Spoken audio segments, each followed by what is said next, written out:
Hello बच्चों, Unix math classes में आपका स्वागत है। देखो, मैट्रिक्स 2024 का बहुत ही शानदार क्वेश्चन है। क्वेश्चन क्या है?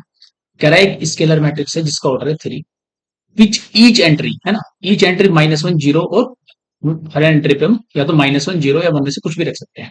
तो बताओ the number of all scalar matrix, कितनी स्केलर मैट्रिक्स पॉसिबल है। ठीक है, देखो मैं आपको दो सिनेरियो से बताता हूँ, ध्यान से देखिए। एक तो तुम्हें आपको पता होना चाहिए कि जो स्केलर मैट्रिक्स होती है वो भी एक डायगोनल मैट्रिक्स होती है। ठीक है, तो डायगोनल के एलिमेंट होंगे और बाकी नॉन डायगोनल एलिमेंट क्या होंगे, यानी इनके अलावा जीरो हो जाएंगे सब आएंगे। ठीक है, देखो अगर क्वेश्चन में सिर्फ बोला जाता है कि डायगोनल मैट्रिक्स है तो डायगोनल के एलिमेंट तो कुछ भी हो सकते हैं। बट क्वेश्चन में कहा गया है कि स्केलर मैट्रिक्स है। स्केलर का मतलब क्या होगा कि डायगोनल के एलिमेंट को सेम ही होना पड़ेगा। तो जो यहाँ पे होगा, मान लो यहाँ ए है तो यहाँ भी यही होगा और यहाँ पे भी क्या होगा, यही होगा, सेम होना पड़ेगा उसको। ठीक है, अब देखो क्वेश्चन में हमारे पास तीन चॉइस है, या तो -1 हो सकता है, ये जीरो हो सकता है, या फिर 1 हो सकता है। तो हमें देखना है कितनी मैट्रिक्स पॉसिबल है।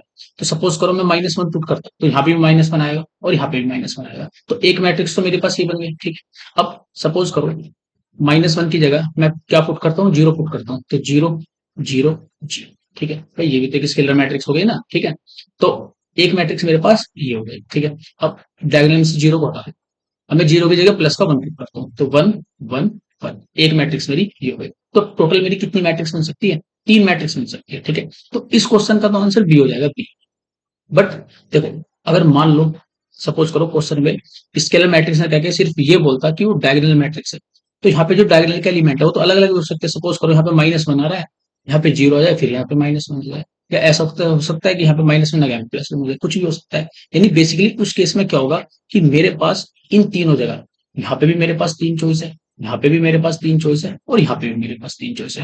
यानी यहाँ पे तीन चॉइस का क्या मतलब हो गया कि मेरे पास ये एक एलिमेंट है, यहाँ पे मेरे पास कितनी चॉइस है, तीन चॉइस है। ठीक, 3 इंटू, अब यहाँ देखो, यहाँ पे मेरे पास कितनी चॉइस है, यहाँ पे भी तीन चॉइस है, इंटू, अब यहाँ कितनी चॉइस है मेरे पास, यहाँ पे भी तीन चॉइस है।